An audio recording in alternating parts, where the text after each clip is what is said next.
12월 19일 목요일 새벽 예배 오신 모든 분들, 또 영상으로 함께 예배 드리시는 모든 분들 너무나도 환영하고 또 축복드립니다. 성탄이 정말 코앞으로 다가온 이때에 우리가 또 함께 이 시간 주님께 찬양으로, 기도로, 예배로 영광 올려드리며 기쁨으로 이 시간, 이 하루의 첫 시간을 주님께 올려드리기로 소원합니다. 이 시간 찬송가 191장 내가 매일 기쁘게, 찬송가 191장 내가 매일 기쁘게 함께 찬송 드리도록 하겠습니다. 내가 매일 기쁘게 순례의 길에 행함은 주의 팔이 나를 안보함이요, 내가 주의 큰 복을 받는 참된 비결은 주의 영이 함께함이라. 성령이 계시네, 할렐루야 함께 하시네. 좁은 길을 걸으며 밤낮 기뻐하는 것 주의 영이 함께함이라. 전에 죄에 빠져서 평안함이 없을 때 예수 십자가의 공로 힘입어 그 발 아래 엎드려 참된 평화 얻음은 주의 영이 함께함이라. 성령이 계시네, 할렐루야 함께 하시네. 좁은 길을 걸으며 밤낮 기뻐하는 것 주의 영이 함께함이라. 나와 동행하시고 모든 염려하시니 나는 숲의 새와 같이 기쁘다. 내가 기쁜 마음으로 주의 뜻을 행함은 주의 영이 함께함이라.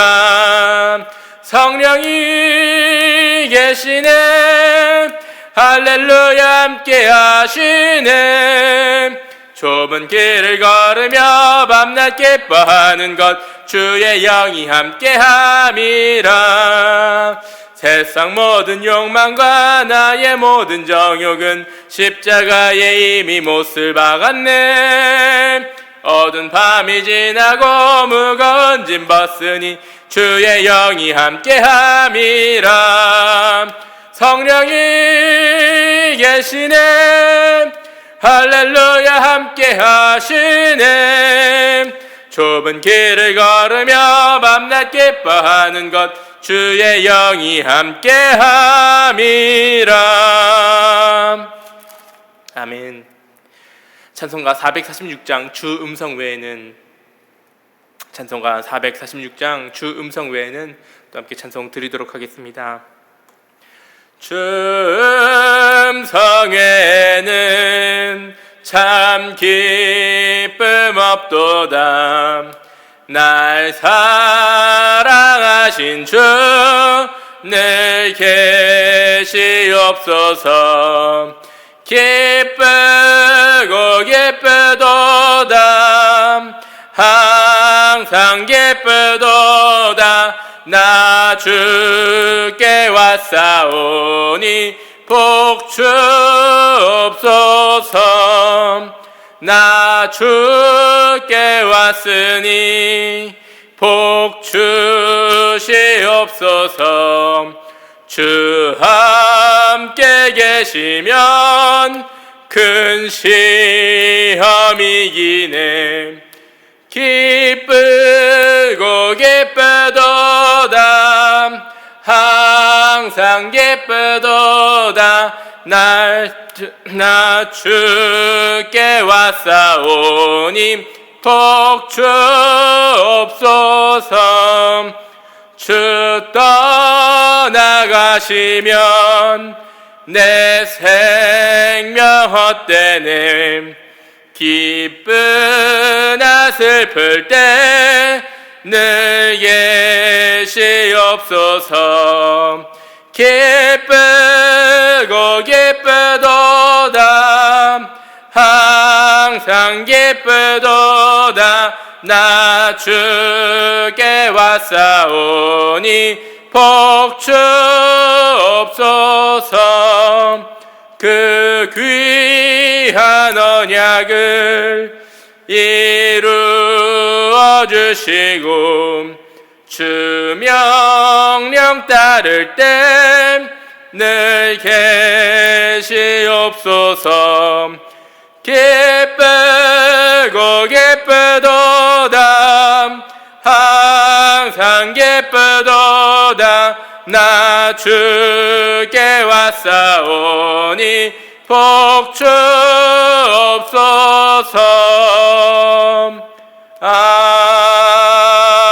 아멘.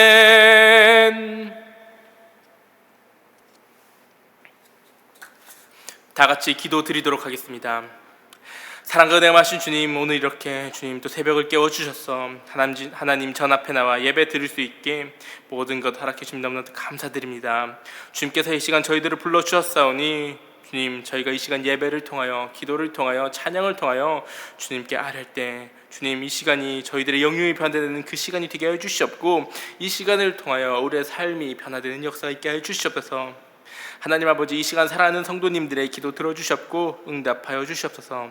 개인적인 문제로, 가정의 문제로, 사업의 문제로, 직장의 문제로, 신앙의 문제로 개인이 가진 모든 문제들 이 시간 또 주님 앞에 이 십자가 앞에 무릎 꿇고 다 내려놓사오니 주님, 그 문제들 주님께서 주님의 그 크신 능력으로 주관하여 주사 문제가 문제가 아니게 되게 하여 주셨고 오히려 우리가 그 문제를 통하여 하나님 아버지의 영광을 바라보는 역사가 있게 하여 주시옵소서. 너무나도 부족한 저희들이지만 하나님 아버지, 저희가 주님 앞에 나와 기도하고 구할 때 독수리 같은 새 힘을 주신다 약속하여 주셨고 하나님의 불꽃 같은 노동자로 저희들을 주관하여 주사 우리의 삶을 오늘 하루 살아가는 동안을 주님 지켜주신다고 약속해 주셨사오니 우리가 굳센 믿음을 통하여 하나님 아버지 그 모든 약속 의지하며 이 하루하루를 담대히 살아가는 우리의 삶이 되게 하여 주시옵소서. 우리가 하나님 아버지 이 세상 살아가는 동안에 주님 전하는 믿음의 청지기로서 그 역할을 다 하기를 소원하오니 주님, 부족한 능력 채워주셨고 내 능력 아니라 주님 주신 그 능력으로 살아가는 우리의 삶이 되게 하여 주시옵소서. 이 모든 기도 살아계신 주 예수 그리스도의 이름으로 기도드리옵나이다. 아멘. 봉독하신 성경 말씀 신약성경 요한복음 17장 1절에서 8절까지 말씀입니다. 신약성경 176면에 있습니다. 봉독하신 성경 말씀 요한복음 17장 1절에서 8절까지 말씀입니다. 봉독하겠습니다. 예수께서 이 말씀을 하시고 눈을 들어 하늘을 우러러 이르시되 아버지여, 때가 이르렀사오니 아들을 영화롭게 하사 아들로 아버지를 영화롭게 하게 하옵소서. 아버지께서 아들에게 주신 모든 사람에게 영생을 주게 하시려고 만민을 다스리는 권세를 아들에게 주셨음이로소이다. 영생은 곧 유일하신 참 하나님과 그가 보내신 자 예수 그리스도를 아는 것이니이다. 아버지께서 내게 하라고 주신 일을 내가 이루어 아버지를 이 세상에서 영화롭게 하셨사오니 아버지여, 창세 전에 내가 아버지와 함께 가졌던 영화로서 지금도 아버지와 함께 나를 영화롭게 하옵소서. 세상 중에서 내게 주신 사람들에게 내가 아버지의 이름을 나타내었나이다. 그들은 아버지의 것이었는데 내게 주셨으며 그들은 아버지의 말씀을 지켰나이다. 지금 그들은 아버지께서 내게 주신 것이 다 아버지께로부터 온 것인 줄 알았나이다.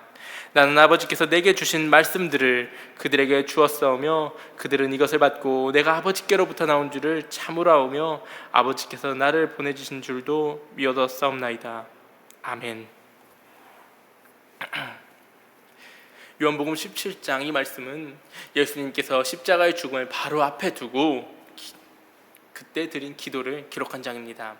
예수님께서 이제 불과 몇 시간 후면 참혹한 채찍질과 곰을 당하시고 십자가의 그 엄청난 고통과 죽음을 맞이하게 되십니다. 자신의 죽음을 너무나도 잘 알고 계신 이때에 보통 사람이라면 자신의 죽음을 알고 너무나도 두려워할 수밖에 없는 이때에 주님 무엇을 하셨습니까? 본문 1절 말씀입니다. 예수께서 말씀을 하시고 눈을 들어 하늘을 우러러 이르시되 아버지여, 때가 이르렀사오니 아들을 영화롭게 하사 아들로 아버지를 영화롭게 하게 하옵소서. 예수님께서는 처참한 십자가 죽음을 바로 앞둔 이 최후의 순간에 눈을 들어 하늘에 계신 하나님 아버지께 우러러 봅니다. 아버지께 당연히 기도를 드리기 위함이었습니다. 때가 이르렀다고 하시는 것은 죽음의 시간이 바로 앞에 다가왔다는 것입니다. 그 마지막 순간 예수님께서 구한 것은 다름이 아니라 십자가의 고통이 없게 해달라는 그런 것들이 아니라 하나님의 영광을 구했다라는 것입니다. 죽음을 앞에 두고 저 좀 잘 살펴주십시오 라고 하시는 것이 아니라 하나님의 영광을 구하고 계셨다는 것입니다. 1절 말씀을 잘 보면 예수님은 하나님 아버지의 영광만 구한 것이 아니라 아들, 즉 자신의 아버지께 영광을 돌리게 해달라고 기도하십니다. 하나님의 영광을 구하고 하나님께 영광을 돌린다는 것이 구체적으로 무엇을 말하는 것입니까? 오늘 본문 4절 말씀입니다. 아버지께서 내게 하라고 주신 일을 내가 이루어 아버지를 이 세상에서 영화롭게 하였사오니, 예수님은 하나님 아버지께서 자신에게 이 땅에서 이루러 가신 일을 이루심으로써 아버지께 영광을 돌렸습니다. 만약 예수님이 십자가 죽음을 회피하여 십자가를 통해 이루시려는 하나님의 구원 계획을 무산시켰다면 아무리 아버지께 영광을 돌립니다 라고 입으로 하나님께 영광을 말한다고 하더라도 그것은 하나님께 진정한 영광이 될 수 없었을 것이 분명합니다. 그러니까 하나님께 영광을 돌린다 또는 하나님을 영화롭게 한다는 것은 말로만 되는 것이 아니라 우리의 행동이 따른다는 것입니다. 하나님이 지금 나에게 하라고 하신 일을 구체적으로 이루어내는 것, 맡기신 사명을 감당하는 것이 하나님께 영광을 올려드리는 일이라는 것입니다. 우리 그리스도인에게 삶의 목적은 하나님께 영광을 올려드리는 것입니다.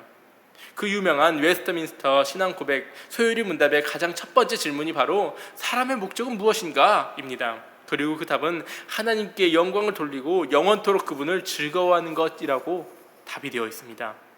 하나님께 영광을 돌리는 것이 인간의 존재 목적이라는 것입니다. 다른 말로 하면 하나님을 기쁘시게 하기 위해서, 하나님의 기쁨이 되기 위해서 우리는 살아간다는 것입니다. 오직 하나님의 영광을 구하는 사람만이 하나님께 영광을 돌리는 삶을 살 수 있습니다. 그리고 하나님의 영광 속에서만 우리가 제대로 된 삶을 살아갈 수 있습니다. 하나님의 영광을 구하지 않는 사람은 하나님께 영광을 돌리는 삶을 살 수도 없지만 그러한 사람의 삶은 세상에서의 성공 여부와 상관없이 엄청난 어두움 속에 살게 된다는 것입니다. 그리고 결국 그것은 하나님이 보시기에 실패한 인생이 됩니다. 우리가 정말로 하나님께 영광을 돌리는 삶을 살고 싶다면 먼저 하나님의 영광을 구하는 사람이 되어야만 합니다. 다시 말해 하나님께서 내 삶을 통해 무엇인가 이루시기를 원하실까를 생각하면서 내게 주신 사명을 이루기 위해 애쓰는 삶을 살아가는 그런 삶을 살아가야 한다는 것입니다. 우리가 하나님께 영광을 돌린다는 것은 무슨 거창한 것을 말하는 것이 아닙니다. 단순히 윤리 도덕적으로 선한 삶을 살아야 하니까 그러는 것이 아니라 하나님께서 나를 사랑하시고 내가 하나님을 믿고 사랑하기 때문에 그래서 하나님이 기뻐하시는 삶을 살겠다고 고백하고 실천하는 것을 말합니다. 무슨 거창한 것이 아니라 우리의 일상생활 속에서 작은 일들을 하나하나 해나가는 것도 하나님께서 기뻐하시는 삶을 살아가는 모습이 됩니다. 순간을 모면하기에 거짓말을 하지 않는 것도 하나님께 영광이 되는 일입니다. 정직하게 살면 손해를 보지만 그냥 손해를 보는 것이 하나님께 영광을 돌리는 것이 됩니다.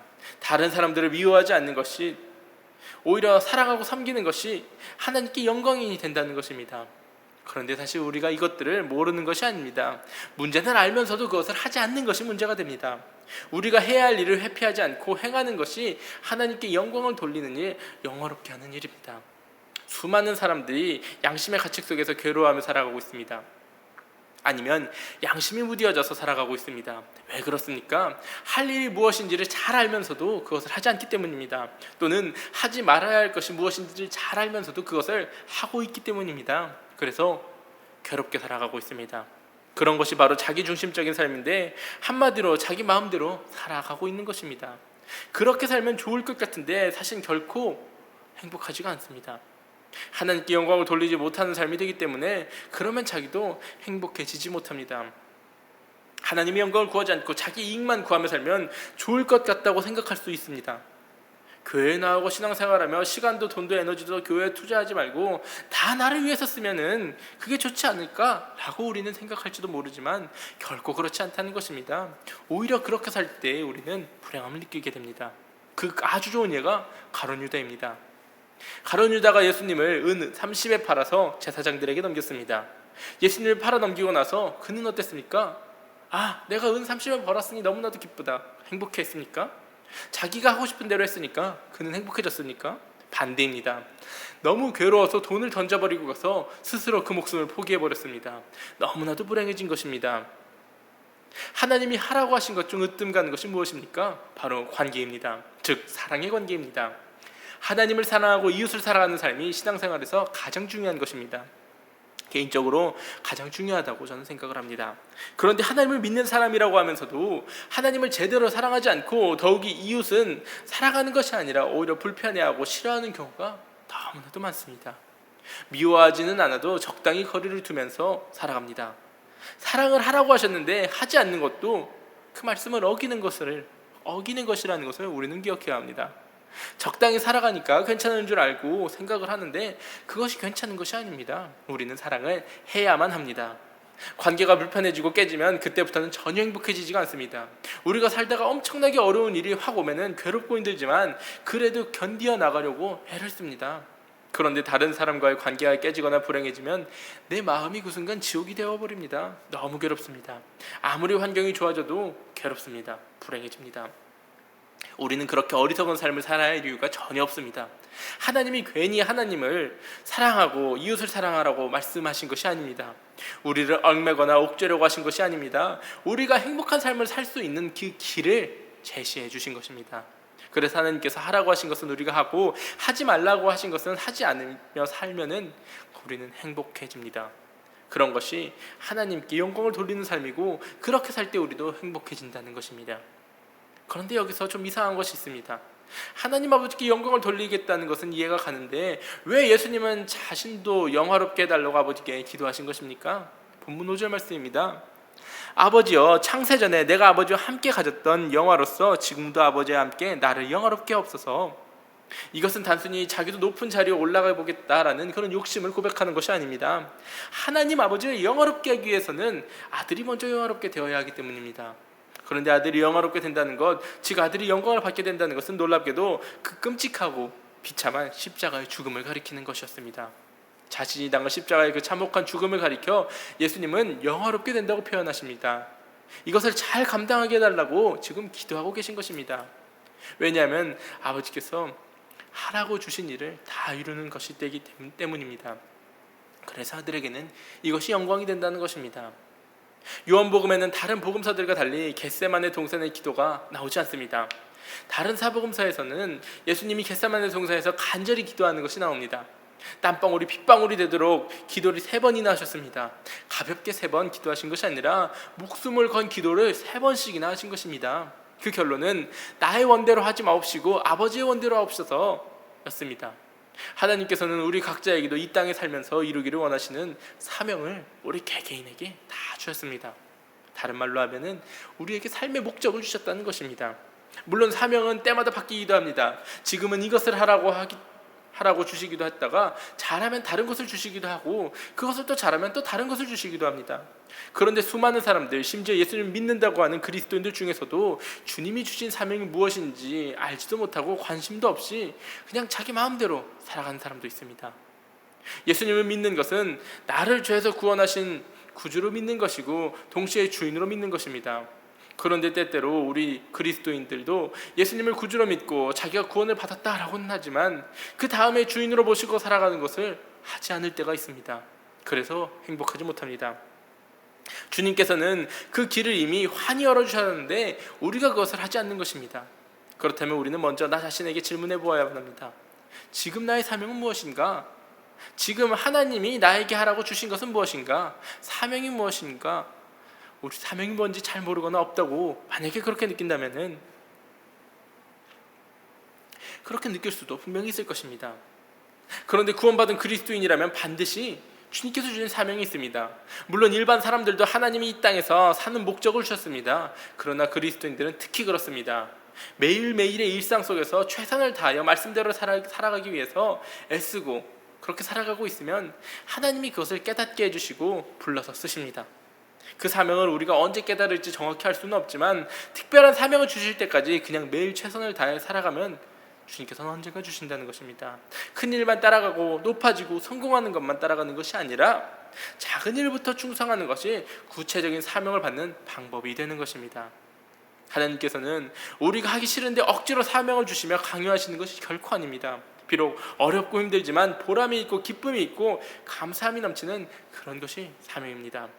그런데 우리가 게으르게 살거나 주님의 뜻이 분명한데도 거부하면 평생 주님이 주신 사명을 따라 살 수가 없습니다. 그러면 그때 우리가 불행함을 느낍니다. 매일매일 한 걸음 한 걸음 순종하며 살 때 영광스러운 삶이 되는 것이지 내 마음대로 살면 주님의 사명을 따라 살 수도 없고 영광스럽게 될 수도 없습니다. 하루하루를 따라가는 것이 너무나도 중요합니다. 그래서 매일매일 기도하며 말씀을 붙드는 것이 바로 그것입니다. 그러면 이끌어 주시고 또 하나님 영광을 구하며 드러내는 삶이 되게 해주신다는 것입니다.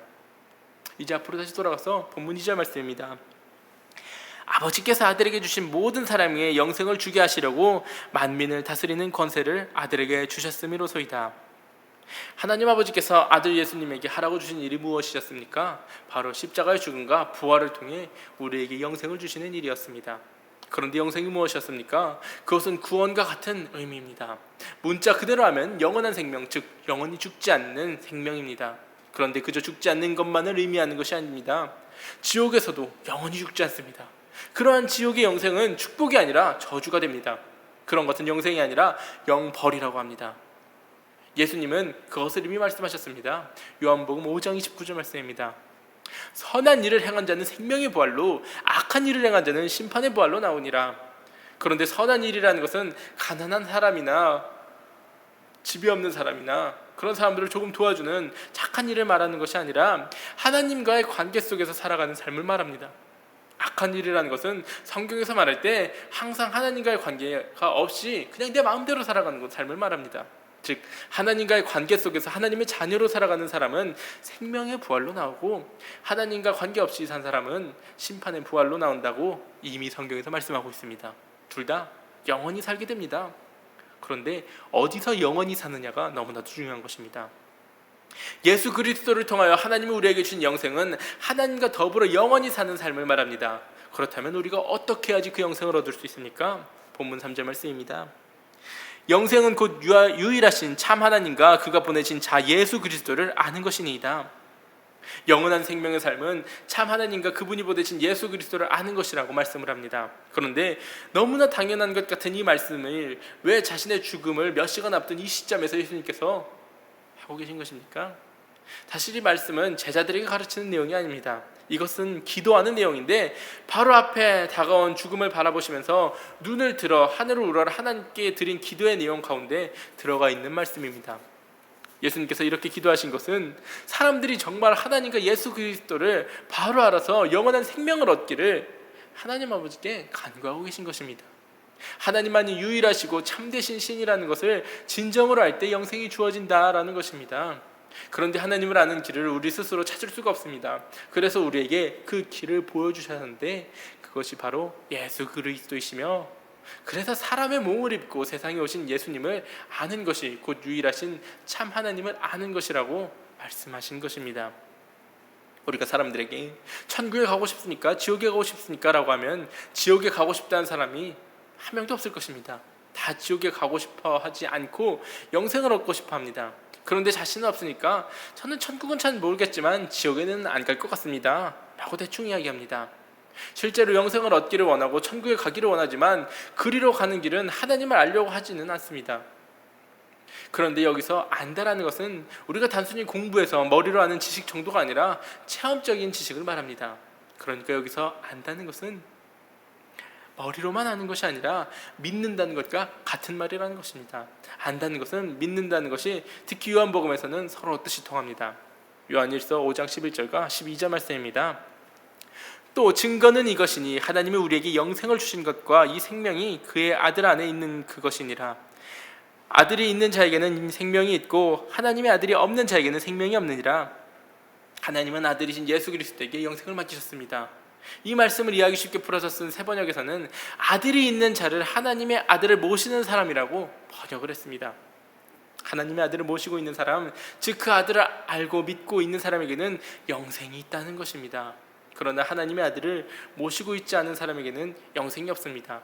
이 땅에서의 생명은 있지만 영생은 없다는 것입니다. 그래서 예수님을 믿으라고 하는 것입니다. 영원한 생명을 가졌느냐 안 가졌느냐는 아들을 모셨느냐 안 모셨느냐에 달려있고, 동시에 아들을 모셨느냐 안 모셨느냐는 그 딱 한 가지에 달려있다는 것입니다. 예수님을 영접함으로써 영생을 받게 되는데 예수님을 영접하는 것만이 영생을 얻는 유일한 길이라는 것을 말씀하고 계신 것입니다. 그것이 바로 영생이고 그것을 예수님께서 주시겠다는 것입니다. 예수님께서는 제자들을 위한 기도도 빼먹지 않으십니다. 그뿐만 아니라 자신의 영광을 위한 기도마저도 사실은 제자들을 위한 기도였습니다. 십자가를 통해 하나님 아버지께서 하라고 하신 일을 끝까지 이루게 해달라는 기도였기 때문입니다. 본문 6절 말씀입니다.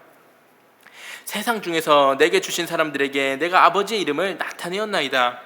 그들은 아버지의 것이었는데 내게 주셨으며 그들은 아버지의 말씀을 지켰나이다. 예수님의 사역은 한마디로 아버지의 이름을 나타내는 사역이었다라는 것입니다. 예수님은 말씀과 표적 그리고 인격을 통해 제자들에게 하나님을 알게 해주셨습니다. 여기서 아버지의 이름을 나타내었다라는 말은 예수님이 말씀을 하실 때나 표적을 행하실 때 자신의 힘으로 한 것처럼 하지 않으셨다는 것을 의미합니다. 예수님은 제자들에게도 아버지께서 주신 말씀을 전한다고 하심으로써 전하고 행하는 자가 자기 자신보다는 하나님을 더 우선시하셨습니다. 자기 영광을 구하기 전에 하나님의 영광을 먼저 드러냈다라는 말씀입니다. 이 말을 아버지의 이름을 나타내었다라는 식으로 예수님께서는 표현하십니다. 그렇게 하나님의 이름을 드러내는 사역을 행하신 결과 어떻게 되었습니까? 그 결과가 바로 그들은 아버지의 말씀을 지켰나이다입니다. 이것이 중요합니다. 그들은 아버지의 말씀을 들었나이다라가 아니라 지켰나이다입니다.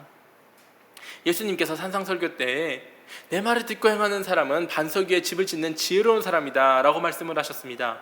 그런데 내 말을 듣고도 행하지 않는 사람은 모래 위에 집을 짓는 어리석은 사람이라 고도하십니다. 둘 다 듣는데 행하느냐 행하지 않느냐가 이렇게 달라진다는 것입니다.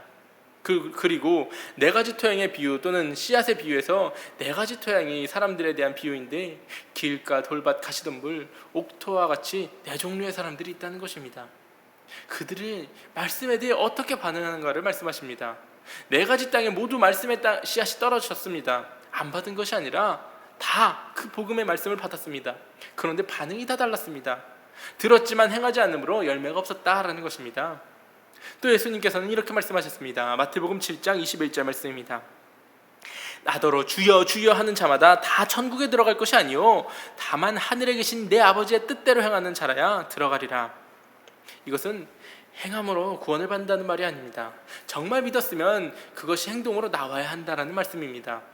믿었는데 어떻게 행동이 안 나오냐는 것입니다. 그것을 강조한 책이 바로 야고보서입니다.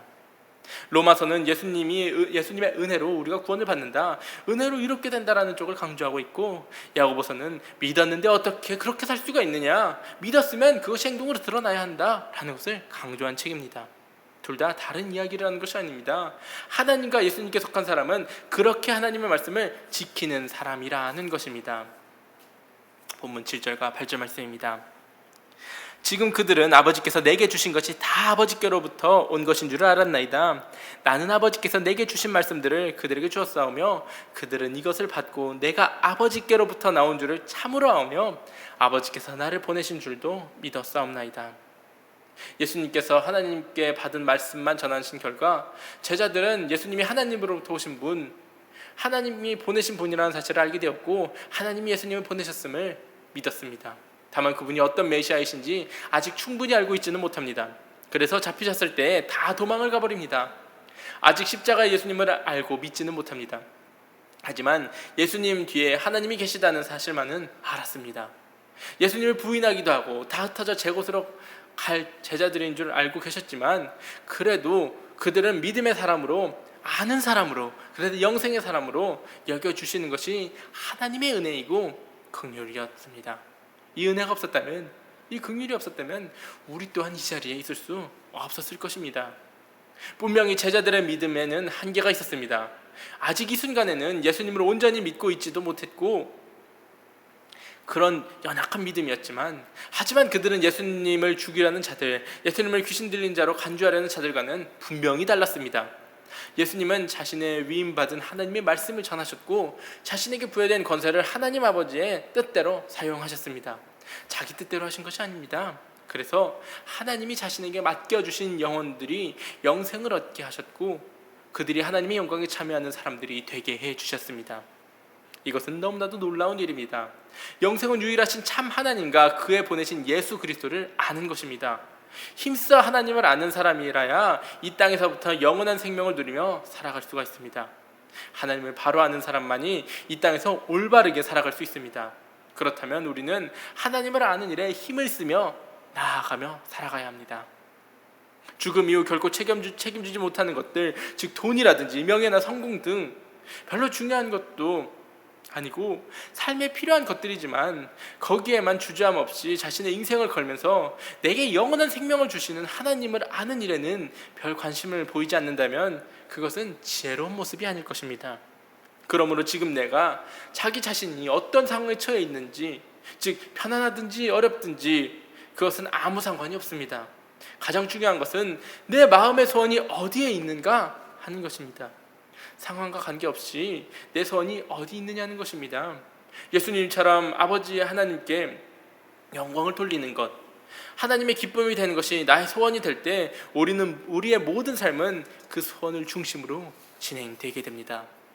하나님께서 우리 각자에게 주신 바로 그 목적과 사명을 이루는 삶을 살 때 우리의 삶은 분명 영광스러운 삶이 될 것입니다. 그리고 하나님께 영광을 돌리는 삶을 살아가게 될 것입니다. 그런데 영광이 무엇이라고 했습니까? 영광스러운 그리스도인은 그리스도인다운 그리스도인을 말합니다.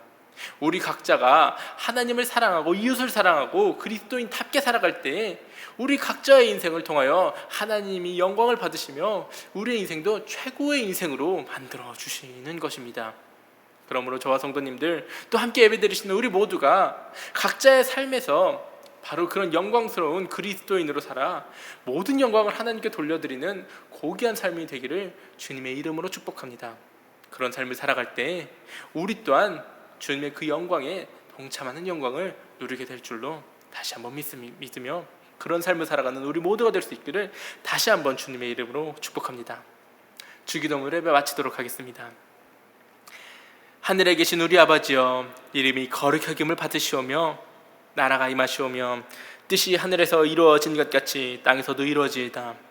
오늘날 우리에게 일용할 양식을 주옵시고 우리가 우리에게 죄 지은 자를 사하여 준 것 같이 우리의 죄를 사하여 주옵시고 우리를 시험에 들게 하지 마옵시며 다만 악에서 구하옵소서. 대개 나라와 권세와 영광이 아버지께 영원히 있사옵나이다. 아멘.